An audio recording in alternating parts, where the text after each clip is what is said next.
Roll sound গপ্পর এক নতুন রহস্য পর্বে আপনাদের স্বাগত। আজ আমরা আপনাদের শোনাতে চলেছি মনোরঞ্জন ভট্টাচার্যের রোমাঞ্চকর গোয়েন্দা গল্প চণ্ডেশ্বরপুরের রহস্য, যার কেন্দ্রে রয়েছেন জাপানি গোয়েন্দা হুকা কাশি। মনোরঞ্জন ভট্টাচার্য ছিলেন বাংলার জনপ্রিয় রহস্য সাহিত্যের এক উজ্জ্বল লেখক, যিনি রহস্য, রোমাঞ্চ ও গোয়েন্দা গল্পের মাধ্যমে পাঠকের মনে দীর্ঘদিন দাগ কেটে রেখেছেন। তার লেখনীতে রয়েছে তীক্ষ্ণ পর্যবেক্ষণ, দ্রুতগতির প্লট আর চরিত্র নির্মাণের স্বতন্ত্র দক্ষতা। হুকা কাশিকে তিনি শুধু একটি গোয়েন্দা নয়, এক সাংস্কৃতিক সেতুবন্ধ হিসেবেও গড়ে তুলেছিলেন, যিনি বাংলা সাহিত্যে তখনকার দিনে এক অভিনব আন্তর্জাতিক স্বাদ এনে দেন। 1930-এর দশকে মনোরঞ্জন ভট্টাচার্য তার কল্পনায় নির্মাণ করেন এই সূক্ষ্ম বুদ্ধিসম্পন্ন জাপানি ডিটেকটিভকে। মনস্তত্ত্ব, মার্শাল আর্ট, ছদ্মবেশ, বিশ্লেষণ সব মিলিয়ে হুকা কাশি এক বহুমাত্রিক তদন্তকারী, যিনি বিদেশি হলেও ভারতীয় সমাজের জটিলতা ও মানুষের মনস্তত্ত্ব অবলীলায় পড়ে ফেলতে পারতেন। গোয়েন্দা গল্পে আন্তর্জাতিক রং যোগ করার জন্য এই চরিত্রটি বিশেষভাবে জনপ্রিয় হয়েছিল। চণ্ডেশ্বরপুরের রহস্য, অন্ধকার ছায়া, অদ্ভুত ঘটনা, গোপন উদ্দেশ্য আর উত্তেজনাকর তদন্তের এক টান টান যাত্রা। হুকা কাশি আবার দেখাবেন যুক্তি ও প্রমাণের আলো যে কোনো গভীর অন্ধকারকেই ভেদ করতে পারে। হেডফোন পরে প্রস্তুত হয়ে যান। চণ্ডেশ্বরপুরের অজানা রহস্য আজ উন্মোচিত হবে রোল সাউন্ড গপ্পতে।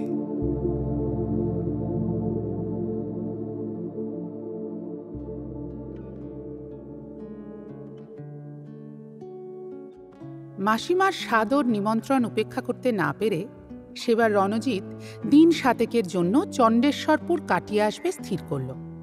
চণ্ডেশ্বরপুর একটি গণ্ড গ্রাম, কলকাতা থেকে অনেকটা দূরে। বাংলার পল্লী অঞ্চলের সাথে হুকা কাশির খুব ঘনিষ্ঠ পরিচয় নেই, তাই রণজিতের ইচ্ছে তিনিও তার সঙ্গী হন। হুকা কাশি একেবারে অস্বীকার করলেন না, বললেন, আপনি রওনা হয়ে পড়ুন তো। এদিকটার ঝঞ্ঝাট যদি মেটাতে পারি, তবে না হয় আপনাদের পল্লীগ্রামের বায়ু খানিকটা ভক্ষণই করে আসা যাবে। চণ্ডেশ্বরপুর যিনি গেছেন তিনিই জানেন, সেখানকার সবচেয়ে আকর্ষণের বস্তু হচ্ছে ওই প্রসিদ্ধ বাদামতলিটি। পাড়াগাঁয়ে মানুষের জীবন সাধারণত মন্দাক্রান্তা তালে চলে। সকালে এক এক করে গ্রামের মাতব্বর গোছের ব্যক্তিরা বাদামতলিতে এসে জোটেন। দেখতে দেখতে মজলিস পুরু হয়ে ওঠে।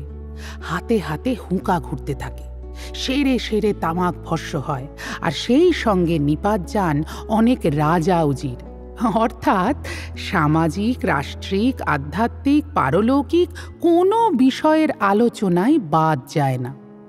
তারপর বেলা অনেকটা গড়ালে বাদামতলির সভ্যেরা বাড়ি ফেরেন। মাধ্যাহ্নিক রুচিকর আহার এবং সুখকর নিদ্রাটি সাঙ্গ করে বিকালে আবার সকলে এসে জোটেন বাদামতলিতে। তারপর সভা ভঙ্গ হয় সে অনেক রাত্রে। এক কথায় বাদামতলি চণ্ডেশ্বরপুরের সবচেয়ে অ্যারিস্টোক্র্যাটিক ক্লাব। কাজেই রণজিৎ এসে দুদিনই যে এখানে ভিড়ে যাবে তাতে আর আশ্চর্য হবার কি আছে। সেদিন বাদামতলির আসর বেশ সরগরম হয়ে উঠেছে। হঠাৎ দেখা গেল জীবনলাল নামে গ্রামের একটি যুবক ত্রস্ত পদে সেদিকে আসছে। তার সঙ্গে তারই বয়সী এক ছোকরা। তারও হাবভাব যেন একটু অস্বাভাবিক রকমের চঞ্চল।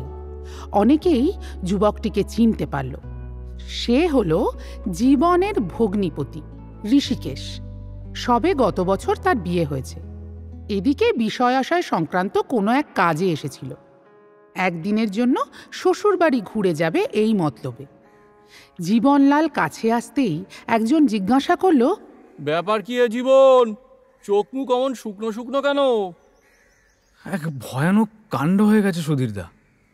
আচ্ছা, মানুষ মরে গেলেও তার প্রেতাত্মা মানুষের শরীর ধরে পৃথিবীতে ঘুরে বেড়াতে পারে, এই আপনার বিশ্বাস করেন? জীবনলালের নাক থেকে ঘন ঘন নিঃশ্বাস পড়ছিল। ভারী কঠিন প্রশ্ন, কিন্তু জবাব এলো অতি চটপট। কেউ বলল, কেন পারবে না? আলবাত পারে। কেউ কেউ আবার বলল, গায়া, স্রেফ গায়া। আমাদের সুধীর দা প্রথম দলভুক্ত। আপনার কি মনে হয় জ্যাঠামশাই? জ্যাঠামশাই এই আসরের সবচেয়ে মাতব্বর ব্যক্তি। বাদামতলি ক্লাবের তিনি প্রেসিডেন্ট। গ্রামের ঘটি বাটি চুরির কিনারা করা থেকে আরম্ভ করে ইউনিয়ন বোর্ডের ইলেকশন পর্যন্ত সমস্ত ব্যাপারেই তাঁর মোড়লই অপ্রতিহতভাবে চলে আসছে। অপর সকলের মতো তিনি তো আর হালকা হতে পারেন না। তাই মুরব্বি আনার ভাব দেখিয়ে বললেন, ব্যাপারটা কি খুলে বলো না আগে, তারপর তোমার প্রশ্নের জবাব দেওয়া যাবে। এই ঋষিকেশকেই জিজ্ঞেস করুন, সে নিজের চোখে প্রত্যক্ষ করেছে। সুধীরদা, জ্যাঠামশাই, খুড়ো, ফুল ঠাকুরদার দল এইবারে সোজা হয়ে বসলেন। সকলেরই মুখের ভাব যেন এইবারে একটি আসল সামগ্রীর সন্ধান পাওয়া গেছে। ঋষিকেশ তাঁদের দিকে তাকিয়ে তার নিজে প্রত্যক্ষ করার কাহিনী শুরু করল। কাল রাত্রে জীবনদার ওখানে যে গানের জলসা বসেছিল তা আপনারা জানেন নিশ্চয়ই। আপনাদের অনেককেই তো ওখানে দেখতে পেয়েছিলাম। জলসার আসর ভাঙে প্রায় রাত 10টায়।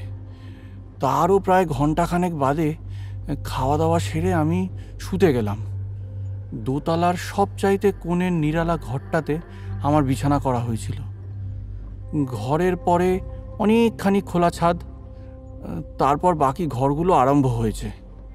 জীবন বাধা দিয়ে বুঝিয়ে বলল, মানে ভাড়ার ঘরের ঠিক উপরের ঘরটা বাবা মারা যাওয়ার বছর 3 আগে ওটি তৈরি হয়।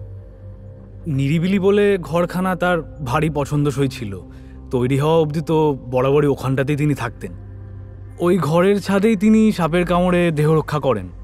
আজকাল অতীত ভীতিত না এলে ও ঘরটা আমরা কেউই খুব একটা ব্যবহার করি না। ঋষিকেশ আবার বলতে আরম্ভ করলো, বিছানায় শোয়ার অল্পক্ষণের মধ্যে আমি ঘুমিয়ে পড়েছিলাম। মাঝরাতে হঠাৎ খুট করে একটা শব্দ হওয়ায় আমার ঘুম ভেঙে গেল। তারপর সামনে তাকিয়ে যা দেখতে পেলাম তাতে তো আমার অন্তরাত্মা অবধি কেঁপে উঠল। এক ধপধপে সাদা মূর্তি অপলক চোখে আমার পানে তাকিয়ে আছে। গলা হতে পা অবধি সমস্ত শরীরটা সাদা কাপড়ে মোড়া। শুধু হাত দুটি আর মুখখানা বাইরে বেরিয়ে আছে, কিন্তু তা স্বাভাবিক মানুষের মুখ হাত নয়। রক্তের লেশ মাত্র তাতে নেই। একেবারে শ্বেত পাথরের মতো ধপধপে সাদা। দেখেই তো আমার হাত পা অসাড় হয়ে এলো। কিন্তু এরপরেই যে ঘটনা ঘটল তাতে তো মনে হলো আমার বুকের ধুকপুকুনি ঢুকিও একেবারে থেমে যাবে। সেই শ্বেত পাথরের মূর্তি আমার মুখের দিকে খানিকক্ষণ তাকিয়ে থেকে টেনে টেনে ধীরে ধীরে বলল, এটা আমার ঘর, আমি থাকব। তারপর আর আমার কিছুই মনে নেই। দাঁত লেগে বিছানার ওপরেই অজ্ঞান হয়ে পড়ে রইলাম। ভোরবেলা জীবনদারা এসে অনেক ডাকাডাকি হাঁকাহাঁকির পর আমায় জাগিয়ে তুলেছেন। ফুল ঠাকুরদার হুঁকার ডাক বন্ধ হয়ে গেছিল। তিনি সভয়ে বললেন, বলো কি হ্যাঁ, মাখনের প্রেতাত্মা দুপুর রাত্রে এসে উপস্থিত হয় নাকি? কিরকম চেহারাটা তার বলো তো? জবাব দিল জীবনলাল। সে সমস্তই আমরা খুঁটে খুঁটে জিজ্ঞেস করেছি ঠাকুরদা। বাস্তবে কি সে যে বাবারই আত্মা সে সম্বন্ধে কিছুমাত্র সন্দেহ নেই। সেই ডানগালের ওপরে মস্ত আঁচিল, সেই ফ্রেঞ্চ কাট দাড়ি, মাথার চুলে সেই সোজা সিথি, সমস্তই হুবহু মিলে গেছে। সুধীরদা সোৎসাহে বলে উঠলেন, ভূত নেই না? লাও এবার। তিনি সদর্পে অবিশ্বাসী দলের দিকে তাকালেন। ফুল ঠাকুরদা বললেন, হবে না, অপমৃত্যু যে। সকলে উদ্বিগ্ন মুখে জ্যাঠামশাইয়ের দিকে তাকালো। কেননা গ্রামের এই সব বড় দরের ব্যাপারে বাদামতলির প্রেসিডেন্টের মতই সর্বাগ্রে গ্রাহ্য।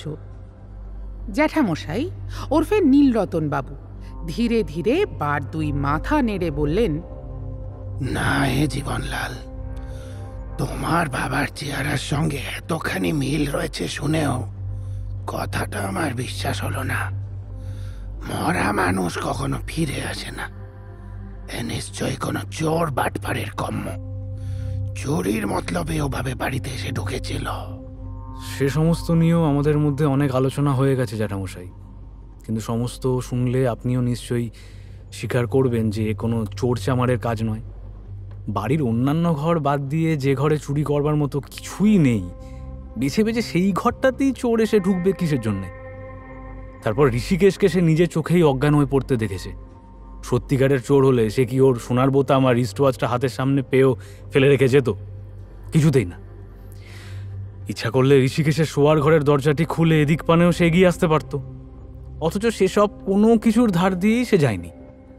আর তাছাড়া সে যে মানুষ হতে পারে না তার সবচাইতে বড় যুক্তি হলো এই যে বন্ধ ঘরের মধ্যে সে ঢুকলো কিভাবে? দেওয়াল অথবা ছাদ পুড়ে তো আর মানুষের পক্ষে আসা সম্ভব নয়। নীলরতনবাবু একটু বিঘ্নভাবে বললেন, কিভাবে ঢুকলো সেটাই তো হচ্ছে আসল রহস্য। আর সেই রহস্যই তো আমাদের ভেদ করতে হবে। কিন্তু সে তো আর এই বাদামতলিতে বসে সম্ভব নয়। সমস্ত বাড়ির আনাজ কানাজ তন্ন তন্ন করে পরীক্ষা করে দেখতে হবে কোথাও কোনো ক্লু আছে কিনা। এ হলো একটা দস্তুর মতো ডিটেকটিভি ব্যাপার। কাজেই এখানে আর সময় নষ্ট না করে চলো আমরা সেই দিকেই মনোযোগ দিয়ে গিয়ে যাই। নীলরতনবাবু সদল বলে উঠে পড়লেন। রণজিতের ভারী কৌতূহল হচ্ছিল। বহুদিন সে হুকাকাশির ডিটেকটিভি দেখেছে, কাজেই আজ নীলরতনবাবু ডিটেকটিভি দেখতে কৌতূহল হওয়াটা তার স্বাভাবিকই। জীবনলালের বাড়ি পৌঁছে নীলরতনবাবু চারদিক তন্ন তন্ন করে অনুসন্ধান করতে লাগলেন। ঘরের মেঝে, দেওয়াল, দরজা প্রভৃতি অনেকক্ষণ ধরে পুঙ্খানুপুঙ্খভাবে পরীক্ষার পর একটু মৃদু হেসে বললেন, আমাদের প্রথম রহস্যটা কি ছিল বলতো? চোর কিভাবে ঘরে ঢুকলো, তাই না? তা সে রহস্য ভেদ হয়ে গেছে। সকলে সমস্বরে প্রশ্ন করে উঠল। কি করে? নীলরতনবাবু আঙুল দিয়ে সেই ঘরের সংলগ্ন বাথরুমটি দেখিয়ে বললেন, আশ্চর্য, এটি তোমাদের কারো খেয়ালেই এলো না? একবার নিচের দিকে তাকিয়ে দেখো দেখি, বড় বড় গাছে কেমন জঙ্গল হয়ে রয়েছে। অন্ধকারে গা ঢাকা দিয়ে নর্দমার পাইপ বেয়ে চোর যদি উপরে উঠে আসে আর বাথরুমের জানলা দিয়ে প্রথমে বাথরুমে এবং তারপর এই ঘরে এসে ঢুকে পড়ে, তবে তাকে কে ঠেকায় বলো দেখি? জীবনলাল অত্যন্ত আশ্চর্য হয়ে বলে উঠল, তা কি করে হবে জ্যাঠামশাই? বাথরুমের দরজা তো ভেতর থেকে বন্ধ। আমরা ভোরে ঘরে ঢুকেও তো ওটাকে ওই রকম বন্ধ অবস্থাতেই দেখেছি। নীলরতনবাবু দারুণ থতমত খেয়ে গেলেন। বললেন, বন্ধ নাকি? আমি আসলে সেটা খেয়াল করিনি। রণজিৎ বহু কষ্টে হাসি চেপে রাখল, কিন্তু সুধীর বেচারা তাও পারল না। মুচকি হেসে ফুল ঠাকুরদার কানে কানে বলল, উনি বার করবেন গেঁচু। নীলরতনবাবু রাগতভাবে সুধীরের পানে তাকিয়ে বললেন, আমায় কি তুমি উপহাস করছো সুধীর? জানো, জীবনে আমার অভিজ্ঞতা কম নয়। বয়স 50 পার হতে চলল। আগে তা সত্যি, তবে আজ আর একটা অভিজ্ঞতা বাড়লো। ভূত নেই এতদিন যে বলে বেড়াতেন, আজ বুঝলেন তো সেটা একটা ভুল বিশ্বাস। নীলরতনবাবু সজোরে মাটিতে পা ঠুকে বললেন, ভূতাল পাত নাই, আমি বিশ্বাস করি না। সুধীরও একটু রকচটা লোক, সে বলল, আপনি আজ একা এই ঘরে রাত কাটাতে পারবেন? নিশ্চয় পারি, তবে একা নয়, সঙ্গে আমার লাঠিটা থাকবে। আমি একবার দেখব ভূতের মাথাও লাঠির বাড়িতে ফাটে কিনা, আর সেই ফাটা থেকে রক্ত বেরোয় কিনা। বেশ, তবে তাই কথাই রইল। সময়কালে পেছুবেন না জানো। হ্যাঁ, জবাবে নীলরতনবাবু শুধু একবার রোষ কষায়িত নেত্রে সুধীরের দিকে তাকালেন মাত্র। বাড়ি ফিরে রণজিৎ যা দেখতে পেল তা সে আদপেই প্রত্যাশা করেনি। বারান্দায় বসে হুকাকাশি তার মেসোমশাইয়ের সঙ্গে গল্প করতে করতে চা পান করছে।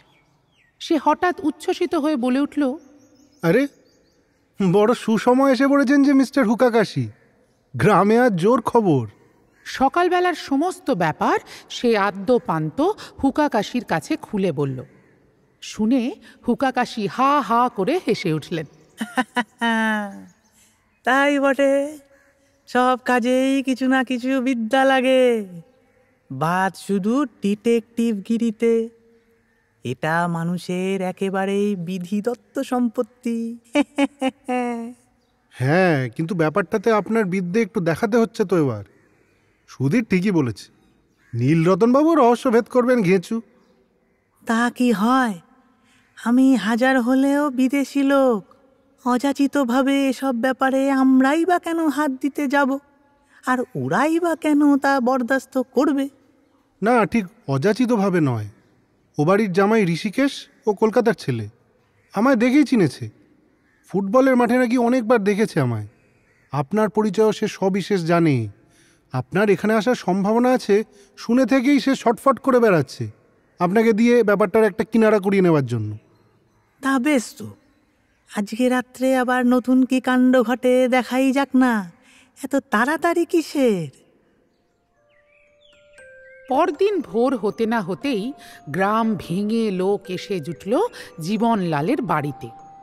রণজিতের আগ্রহাতিশয্যে হুকাকাশিও এসে উপস্থিত হলেন। নীলরতনবাবু ঘুমাচ্ছিলেন। বাস্তবে কি ঘুমাচ্ছিলেন? না, অজ্ঞান হয়ে পড়েননি। লোকজনের চেঁচামেচিতে উঠে এসে দরজা খুলে দিলেন। বললেন, রাত 1:30 পর্যন্ত জেগে থেকেও ভূতের দেখা পাওয়া গেল না বলে ধীরে ধীরে ঘুমিয়ে পড়েছিলাম। তা কই সুধীর, কই? হ্যাঁ, সুধীর গেল কোথায়? কিন্তু তার হর্ষনাদ থামতে না থামতেই জীবনলাল সভয়ে বলে উঠল, কি ঘাটটাকে এমনিভাবে হাতুড়ি পেটা করে ভেঙে রাখলো কি? কাল রাতে তো এরকম ছিল না। কি দরজা জানলাও দেখি বাদ যায়নি, হ্যাঁ, দেওয়ালেও। নীলরতনবাবু ফ্যাল ফ্যাল করে তাকিয়ে ঘরময় এই ধ্বংসলীলার চিহ্ন দেখতে লাগলেন। তার মুখে তখন আর কোনো রা নেই। সুধীর বিদ্রুপের হাসি হেসে উঠল। কি জ্যাঠামশাই, এবার ভূতে একটু আস্থা হচ্ছে তো? সে কিন্তু দেখতে পেল না যে তারই ঠিক পিছনে দাঁড়িয়ে হুকাকাশিও কি একটু ছোট মতো জিনিস টুক করে তুলে জামার পকেটে রেখে দিলেন। নীলরতনবাবু ভাঙেন, তবু মজকান না। বললেন, যে ভূত লোক জেগে থাকলে আসতে সাহস পায় না, তাকে আমি থোড়াই কেয়ার করি। আমি ফের এই ঘরে রাত কাটাবো এবং চোখ বুঝে ঘুমের ভান করে পড়ে থাকবো। দেখি কত বড় এই ভূত। না, বেঘরে প্রাণটা খোয়ানোই আপনার মতলব দেখছি। কেউ আর আপনাকে রক্ষা করতে পারলো না। সুধীর বলল।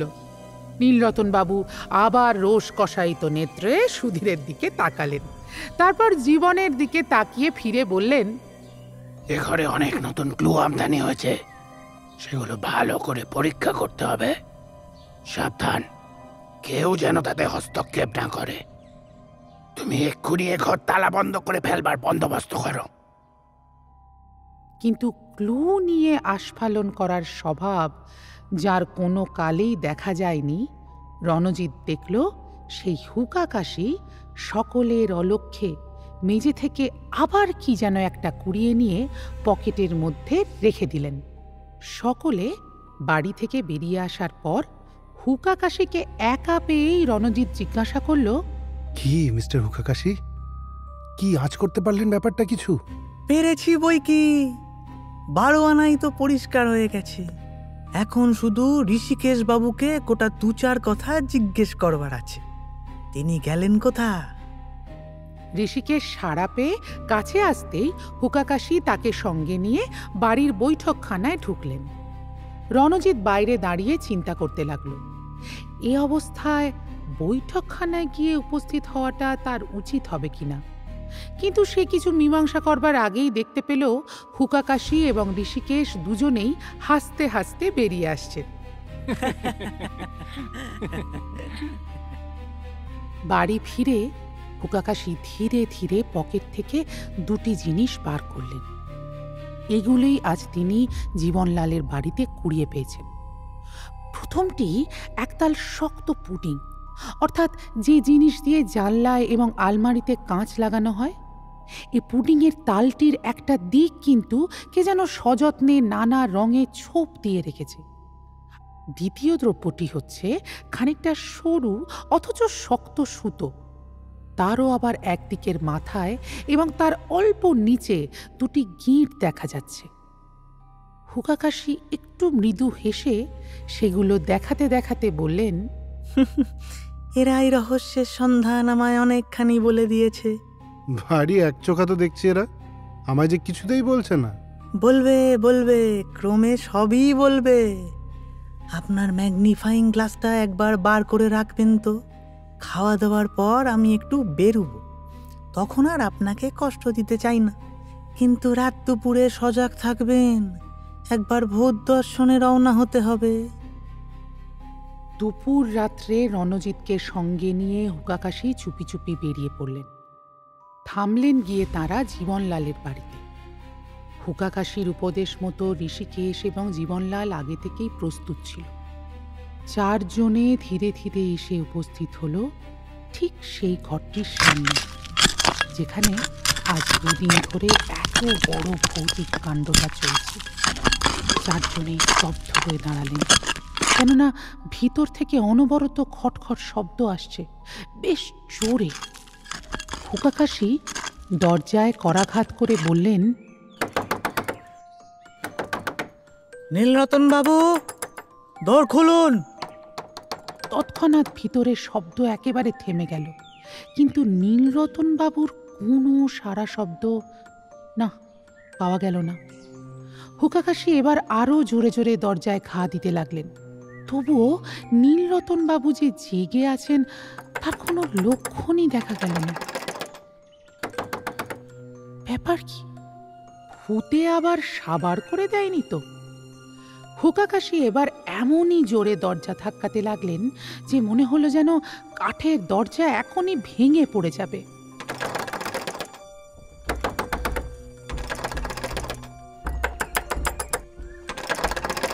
সে আওয়াজে অতি বড় কুম্ভকর্ণেরও ঘুমের নেশা ছুটে যায়। নীলরতন বাবুরও গেল। চোখ রগড়াতে রগড়াতে নিদ্রালু চোখে দরজা খুলে দিয়ে তিনি বললেন, কি ব্যাপার? কি চমৎকার অভিনয়ের ক্ষমতা আপনার, কিন্তু যে কাজটি শুরু করেছিলেন চটপট আগে সেটা শেষ করে ফেলুন তো। নীলরতন বাবু একেবারে যেন কাঠ হয়ে গেলেন। সমস্ত মুখ ভয়ে তার সাদা হয়ে গেল। হুকাকাশি এইবারে হুঙ্কার ছাড়লেন, ধরুন শাবল। দেখছেন আপনি একা, আমরা দলে চারজন। জীবনলাল, ঋষিকেশ, রণজিৎ তিনজনেই একেবারে হতবাক। তারা সবিস্ময়ে দেখল নীলরতন বাবু ধীরে ধীরে বিছানার উপর থেকে শাবল নিয়ে এলেন, কিন্তু বলে না দিলে এবং নিচের ধারালো দিকটা লক্ষ্য না করলে বোঝাই যাবে না যে এটি লাঠি নয়, শাবল। এমনই সুকৌশলে অস্ত্রটিকে রং করে নেওয়া হয়েছে। শাবলের সাহায্যে নীলরতনবাবু দেওয়ালের একটা বিশেষ জায়গা খুঁড়তে লাগলেন। সেখানকার ফাঁপা ইট খসে পড়ল। তারপর সেই ইটের অন্তরালে পাওয়া গেল ছোট্ট একটা কৌটো। হুকাকাশি ত্রস্ত হাতে কৌটোটা খুলে ফেললেন। ভিতর থেকে বেরিয়ে এলো একখানি অত্যুজ্জ্বল আসল মরকতমণি। নীলরতনবাবু পাণ্ডুর মুখে জীবনলালকে উদ্দেশ্য করে বললেন, বাবা জীবনলাল, আমি আর তোমার বাবা দুজনের কেউই নিষ্পাপ নয়। প্রথম জীবনে আমরা দুজনে একত্রে বোম্বাইয়ে কাটিয়েছিলাম। সেখানে আমাদের প্রধান কাজ ছিল লোক ঠকানোর ব্যবসা। তোমার বাবা কোথা থেকে এবং কি করে জানি না এই মণিখানা বাগিয়েছিলেন। আমায় বকরা দিতে অস্বীকার করে বসলেন। আমার বকরা মারা গেল। এদিকে মণি খোয়া যাবার সঙ্গে সঙ্গে খবরের কাগজের মহলে একেবারে হুলস্থুল। থানায় থানায় খবর পৌঁছে গেল। তোমার বাবা বুঝলেন এখন ওখানে বিক্রি করতে গেলেই বিপদ। বেশ কয়েক বছর অপেক্ষা করতে হবে, যাতে ক্রমশ লোকে যেন ব্যাপারটার কথা ভুলে যায়। এরপরেই কোথায় যে সেটা তিনি লুকিয়ে ফেললেন, আমি আর তার কোনো পাত্তাই পেলাম না। তারপর তার মারা যাওয়ার অনেক দিন পরে সেদিন তোমাদের লাইব্রেরিতে বসে বসে বই ঘাঁটছিলাম। হঠাৎ তোমার বাবার একখানা পুরনো নোটবুক আমার হাতে এলো। দেখলাম সব পাতায় লেখা, শুধু মাঝের একখানা পাতা সাদা রয়েছে। আমরা পরস্পরের হালচাল সমস্তই জানতাম। বুঝলাম ওটা আর কিছুই না, অদৃশ্য কালিতে দুধ দিয়ে কোন একটি বিশেষ গোপনীয় খবর লেখা রয়েছে। পাতাখানি তক্ষুনি ছিঁড়ে বাড়ি নিয়ে এলাম। অল্প একটু আগুনের আঁচে ধরতেই দুধের লেখা ফুটে বার হলো। তাতে ঘরের পূব দিকের দেওয়ালের একটা বিশেষ জায়গার কথা লেখা আছে। ছাদ থেকে 6 ফুট নিচে, দেওয়ালের বাঁ কোণার থেকে ডান পানে 3 ফুট দূরে। বুঝতে পারলাম মরকত মণি কোথায় লুকানো আছে তার বিষয়ে এটা একটি নোট।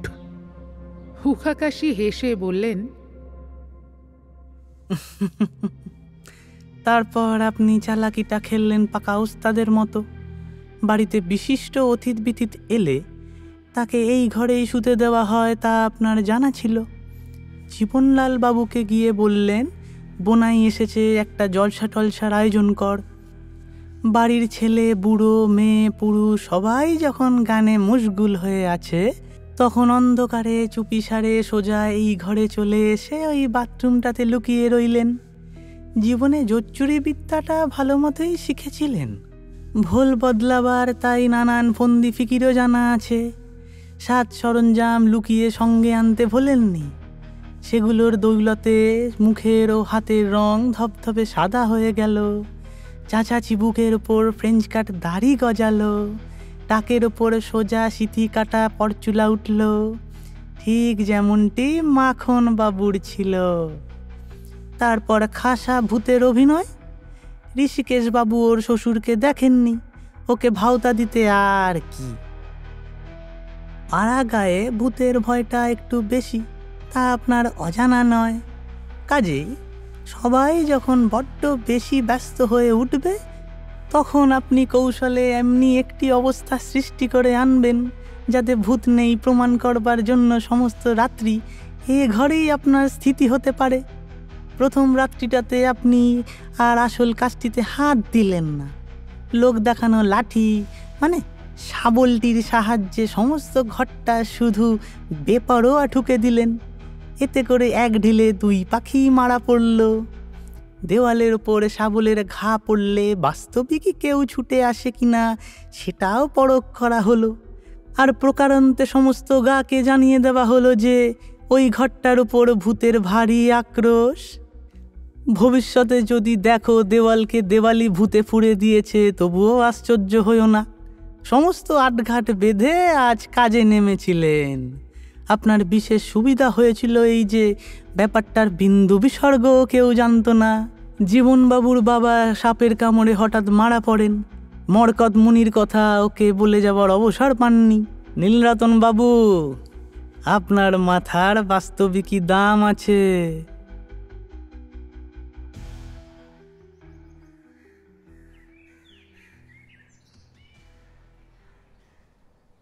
বাড়ি ফেরার পথে হুকাকাশি রণজিৎকে উদ্দেশ্য করে বলতে লাগলেন, লোকটার সমস্ত চালাকি কি করে ধীরে ধীরে আমার চোখে খোলসা হয়ে গেল শুনুন। বলছি, ঘরে ঢুকেই আমার নজরে এলো পুডিংয়ের মতো কি একটা জিনিস মেঝের ওপর পড়ে রয়েছে, কিন্তু ভারী আশ্চর্য সেটা। কেননা তার একটা দিক সাধারণ পুডিংয়ের মতো, কিন্তু অপর দিকটা ঠিক নীলরতনবাবুর লাঠির সঙ্গে রং মিলিয়ে রং করা, হলুদের ওপর ঘন ঘন লালের ছিট। আশ্চর্য হয়ে তাড়াতাড়ি লাঠিটার নিচের দিকে তাকিয়ে দেখি সেখানে খানিকটা জায়গা ভেঙে গেছে, আর ভেতর থেকে একটা শাবলের ধারালো দিক দিব্যি উকি মারছে। তার মানে এই যে শাবলের ধারালো দিকটাকে পুডিং দিয়ে ঠিক লাঠির মতো গোল করে নেওয়া হয়েছিল, ঠিক সেই সঙ্গে নীলরতনবাবুর চোখও সেদিকে পড়ল। চোখের পলকে শাবলের মাথার দিকটা নিচুতে আর নিচের দিকটা ওপরে এনে এমনিভাবেও জায়গাটাকে উনি হাতের মুঠোয় ভেতরে চেপে ধরলেন যে কোনো ক্রমেই আর কারোর দৃষ্টি যেন সেদিকে না পড়তে পায়। লোকটির এই লুকোচুরি দেখে গোড়াতেই যদি তার উপর আমার সন্দেহ জেগে থাকে, তবে সেটা কি খুব অন্যায়? এরপরেই একটা সুতো ঠিক ওর বিছানার নিচে দেখতে পাওয়া গেল। কি ধরনের সুতো তা তো আজ সকালেই আপনি দেখেছেন। ব্যাপারটা তাহলে দাঁড়াচ্ছে এই রকম, লোকটা গোপনে একটি শাবল আমদানি করে এ ঘরে রাত কাটাতে এসেছিল। লোকে শাবল ব্যবহার করে কি জন্যে? নিশ্চয়ই কোনো কিছু খোঁড়ার জন্যে। ও ঘরে খোঁড়া চলতে পারে এমন কি আছে? আছে দুটো জিনিস, ঘরের মেঝে আর ঘরের দেওয়াল। নিশ্চয়ই এই দুয়ের একটা কিছু খুঁড়তেই সে এসে থাকবে। যে লোক শাবল হাতে ঘর খুঁড়তে আসে, তার কাছে যদি গিট দেওয়া লম্বা একটি সুতো পাওয়া যায় এবং দেখা যায় যে শেষ গাঁটের পর থেকেই সব সুতো সযত্নে কাঁচি দিয়ে কেটে বাদ দিয়ে ফেলা হয়েছে, তবে স্বভাবতই কি সন্দেহ মনে জাগে? এই সন্দেহ যে কোনো বিশেষ জায়গাটি খুঁড়তে হবে, সেইটি মেপে দেখারই ওটি একটি উপকরণ। হঠাৎ সেই সময়ে দেওয়ালে ঠিক আমার মাথার কাছটাতে নজর পড়তেই দেখতে পেলাম সেখানে কে যেন রুল পেন্সিল দিয়ে ছোট্ট একটি এক্স এঁকে রেখেছে। এইটাই খোঁড়বার জায়গা নয় তো? দেখতে হবে তো। কথা বলবার ফাঁকে ফাঁকে নীলরতনবাবুর সতর্ক চোখ যে অনবরত খসে পড়া পুডিংয়ের টুকরোটা খুঁজে বেড়াচ্ছিল, তাও লক্ষ্য করতে আমার ভুল হয়নি। তিনি যখন জীবনলাল বাবুকে ঘরটা তালাবন্ধ করে রাখতে হুকুম করলেন, তখনও তার আসল উদ্দেশ্য বুঝতে আমার বাকি রইল না। আর একবার ক্লু খোঁজবার অজুহাতে এসে ঘরটি তন্ন তন্ন করে দেখে যাবেন ওটা ওখানেই পড়ে আছে কিনা। ইতিমধ্যেই ওটা আর যাতে কারোর হাতে এসে না পড়ে, তাই তালাবন্ধের ব্যবস্থা। প্রথম রাত্রে নীলরতনবাবু যে দেওয়াল খুঁড়তে আরম্ভ করেননি, তাতে আমি একটুও বিস্ময় বোধ করিনি। সে রাত্রে তিনি শুধু ঘরটাকে শাবল পেটা করে কাজ এগিয়ে রেখে গেছেন। কী উদ্দেশ্যে তা আগেই বলেছি। আজকে দুপুরবেলা ম্যাগনিফাইং গ্লাস হাতে আমায় বেরুতে দেখে আপনি বিস্ময় বোধ করেছিলেন, কিন্তু এখন বোধহয় বুঝতে পারছেন কেন আমায় ওটা সঙ্গে করে বেরুতে হয়েছিল। নীলরতনবাবু যে আবার শিগগিরই ওই ঘরে ফিরে আসবেন তা আমি জানতাম। যখন দেখবেন পুডিং নিখোঁজ, তখন সতর্ক হবার উদ্দেশ্যে দেওয়ালের এক্স চিহ্নটাও তিনি মুছে রেখে যাবেন, কেননা এ অবস্থায় ওটা রেখে যাওয়া ভালো নয়। রাত্রে আসার পর ফের মেপে নিলেই চলবে। তা তিনি মুছুন। জায়গাটার সম্বন্ধে আমার একটা মোটামুটি ধারণা আছে। ম্যাগনিফাইং গ্লাসের সাহায্যে ঘষার দাগ বার করা খুব শক্ত হবে না, কিন্তু সুতোটা সরিয়ে ফেলা বুদ্ধিমানের কাজ হবে না।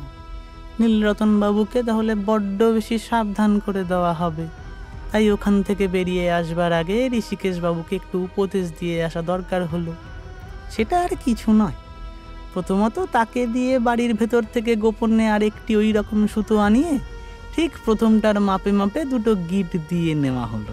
তারপর ঋষিকেশবাবুর হাতে প্রথম সুতোটা ফিরিয়ে দিয়ে বলে দেওয়া গেল যে নীলরতনবাবু ফিরে আসবার আগেই সেটা যেন খাটের পাশে তিনি ফেলে রেখে আসেন। এরপর আর বেশি কিছু বলবার নেই। দুপুরে এসে ম্যাগনিফাইং গ্লাসের সাহায্যে ঘষা জায়গাটা বার করতে আমার কোনো বেগ পেতে হয়নি, এবং সুতোর ওপরের গিটটা সেই জায়গাতেই রেখে যখন দেখা গেল তার অন্য দিকের মাথা ঠিক টেনে টুনে ছাদ পর্যন্ত পৌঁছে যাচ্ছে। আর দ্বিতীয় গিটটা রেখে যখন দেখলাম সুতোর অপর দিকে দেওয়ালের বাঁ কোনায় এসে থেমে যাচ্ছে, তখন হাতে নাতেই প্রমাণ পাওয়া গেল যে শাবল যেমন লাঠির প্রতিনিধি, সুতোও তেমনি মাপের ফিতার প্রতিনিধি। তারপর নীলরতন বাবুও যে ভূতের প্রতিনিধি, তা তো আপনারাই স্পষ্ট দেখতে পেলেন। এই ঘটনার কিছুদিন পরে বোম্বাইয়ের একটা প্রসিদ্ধ সদানুষ্ঠানে কোনো অজ্ঞাত দাতার কাছ থেকে একখানি মরকত মণি উপহার এলো। সঙ্গের চিঠিতে লেখা ছিল ওটি বোম্বাইয়েই পাওয়া গেছিল। প্রকৃত মালিকের সন্ধান না মিললে যেন কোনো সৎকার্যে লাগানো হয়। পাঠক পাঠিকারা নিশ্চয়ই বুঝেছেন যে এই অজ্ঞাতনামা দাতাটি জীবনলাল ছাড়া আর কেউ নয়।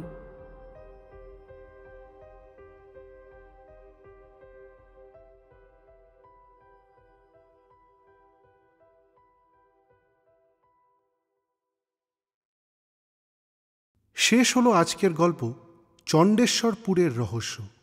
কণ্ঠ সৌম্য মজুমদার, সম্মান রায়, অর্পিতা দে ও নভনীল ভট্টাচার্য। শব্দগ্রহণ স্বয়ং। শব্দ পরিকল্পনায় নভনীল ভট্টাচার্য। সমগ্র পর্ব পরিচালনা ও পোস্টার ডিজাইন সম্মান রায়। হুকাকাশির এই রকম অ্যাডভেঞ্চার আরও শুনতে হলে আজকেই সাবস্ক্রাইব করুন আমাদের চ্যানেল রোল সাউন্ড গপ্পকে।